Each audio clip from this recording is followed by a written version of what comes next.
Assalamualaikum Sobat Football United. Ringan amatiran ala gua. Bismillah. Malam hari ini gua ingin news update beberapa kabar sekaligus ngobrol ringan. Masih terkait Erik ten Hag. Ada beberapa kabar dan mungkin juga spekulasi. Langsung aja, pertama dari Samuel Luhrs, Manchester Evening News. Disebutkan kalau ada sejumlah pemain Manchester United atau ya dari sumber dressing room ini mengatakan kalau ada pemain Manchester United ini meragukan ya gaya manajemen dari Erik ten Hag, dan beberapa pemain juga tidak begitu tertarik dengan arahan dari klub terkait dengan strategic review kepemilikan klub yang sudah memasuki 12 bulan. Beberapa pemain ini merasa kalau Erik ten Hag terlalu melindungi beberapa pemain favorit di skuadnya. Dan ya hal ini tentu saja bukan yang diinginkan.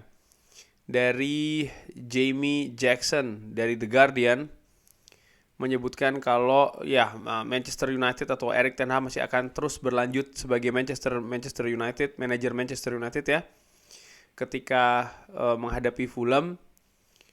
Tapi ya akan dilihat hasilnya seperti apa, walaupun tidak ada keinginan dari eksekutif klub untuk menggantikan Erik ten Hag yang mereka dukung dan mereka nilai sebagai orang yang cocok untuk jangka panjang.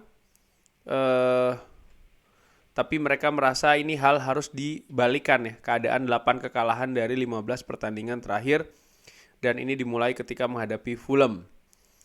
Disebutkan juga oleh Jamie Jackson kalau Manchester United ini harus membayar 15 juta pounds sebagai kompensasi kalau memecat Erik ten Hag.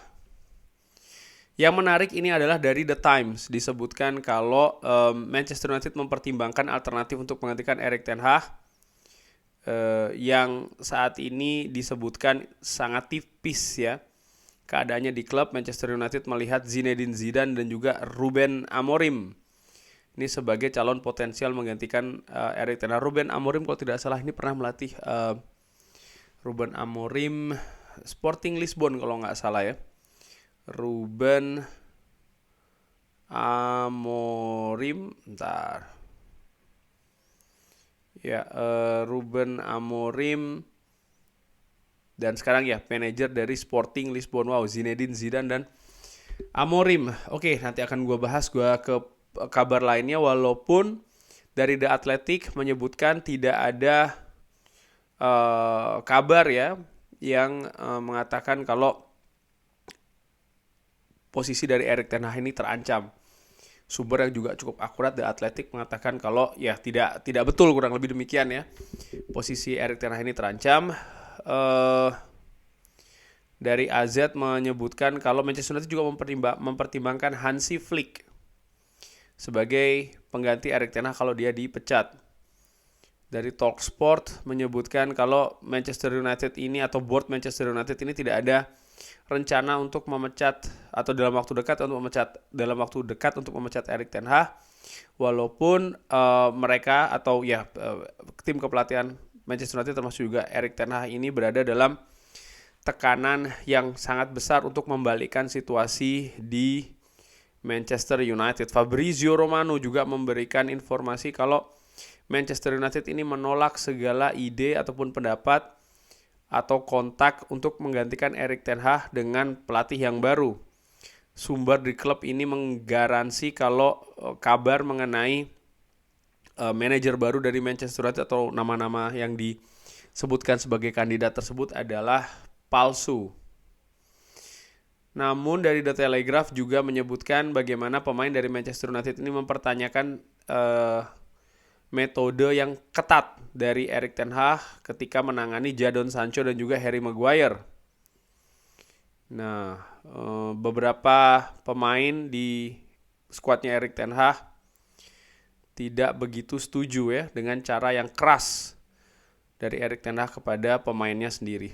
Itu dia kabarnya, dan dari situasi tersebut gua menilai pertama nampaknya hanya spekulasi. Kabar pelatih Zinedine Zidane, Hansi Flick, dan juga siapa tadi namanya, lupa gue, Ruben Amorim. Manchester United masih terus membackup Erik ten Hag, dan disebutkan juga kalau ada situasi di dressing room kan, pemain ini nampak kurang bisa menerima gaya tegas Erik ten Hag, terutama terkait dengan situasi Jadon Sancho dan juga Harry Maguire. Gua sempat berpikir apa yang terjadi saat ini di squad Erik ten Hag ini merupakan akumulasi dari situasi fisik yang tidak oke, preseason yang terlalu ketat, cedera yang terlalu banyak, dan juga problem-problem internal di Manchester United ya. Mason Greenwood, Anthony, Jadon Sancho, termasuk juga pergantian kapten dari Harry Maguire ke Bruno Fernandes, situasi David De Gea yang tidak lagi berada di klub saat ini, itu juga mempengaruhi. Jadi banyak hal yang menurut gua memberikan kontribusi dalam tanda kutip di situasi dressing room, yang juga termasuk karakter pemain Manchester United yang seperti kayak ogah-ogahan bermain di atas lapangan. Terlalu banyak hal negatif gitu loh.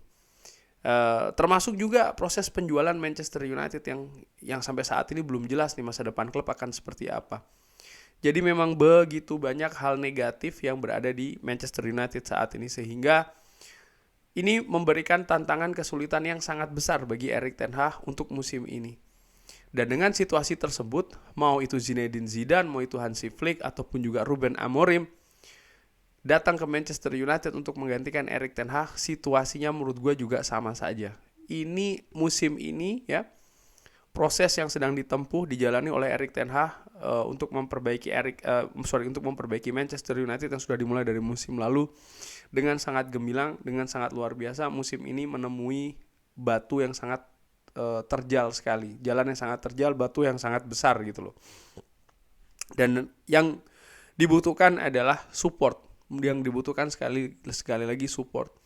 Ini baru memasuki musim kedua dari Erik ten Hag, dan situasinya seperti ini. Dan gue juga kalau seandainya membandingkan, seandainya ada manajer baru yang masuk dari musim panas tahun lalu saja, lalu dihadapkan dengan situasi Mason Greenwood, Jadon Sancho, Anthony, penjualan klub yang tidak jelas sampai saat ini, lalu hal-hal tadi yang gue sebutkan lah, cedera pemain dan lain-lain, sama saja mereka pun juga pasti akan kesulitan. Lupakan dulu soal masalah taktik, strategi permainan atraktif, dan lain-lain. Gua melihat bagaimana gestur pemain Manchester United di atas lapangan berbeda dari musim lalu. Mereka seperti tidak lepas, mereka bermain tidak happy, mood mereka tidak bagus. Satu contoh yang besar menurut gua, Marcus Rashford. Profil dari Marcus Rashford ini dalam tanda kutip komplit. Dia secara teknis bagus, sudah dibuktikan, itu tidak usah diperdebatkan ya. Musim lalu dan juga musim-musim sebelumnya dari berbagai pelatih dia menjadi pilihan utama, masuk tim nasional Inggris, kualitas pasti bagus. Dia pemain asli dari Manchester United, dari kota Manchester, akademi Manchester United. Secara background dia Manchester United banget lah. Musim lalu dia super, 30 gol di semua ajang, mesin gol dari Manchester United. Musim ini baru berapa gol dia? Berbeda jauh dengan musim lalu. Dan dia terlihat tidak happy bermain. Ini berbeda seperti musim lalu. Gua melihat Marcus Rashford hampir sama seperti 2 musim lalu. Artinya apa yang ingin gua tegaskan di sini adalah ada mood atau karakter yang tidak happy gitu loh di Manchester. Dan gue juga melihat ini yang dialami oleh Marcus Rashford sama juga oleh pemain-pemain lain, banyak yang seperti itu. Mereka tidak lepas, mereka tidak happy ya. Kenapa? Menurut gue ada banyak faktor. Faktornya apa tadi sudah gue sebutkan di awal. Sehingga ya itulah faktor-faktor tersebut yang harus diperbaiki oleh Erik ten Hag. Faktor situasi tentang Jadon Sancho menurut gue bisa jadi ini juga ada pengaruh. Jadon Sancho salah satu pemain yang memiliki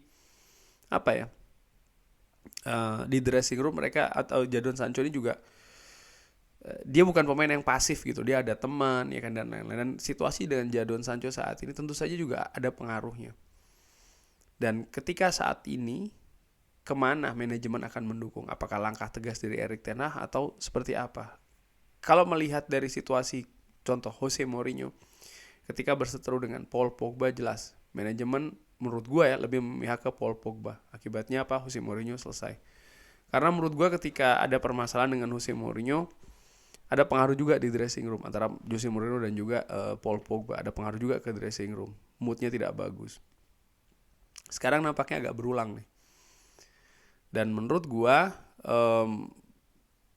ya Erik ten Hag harus memegang dressing room menurut gue. Dan salah satu alat yang bisa digunakan dan gue harapkan juga mendukung itu adalah manajemen sih dari Manchester United. Alat dalam tanda kutip ya.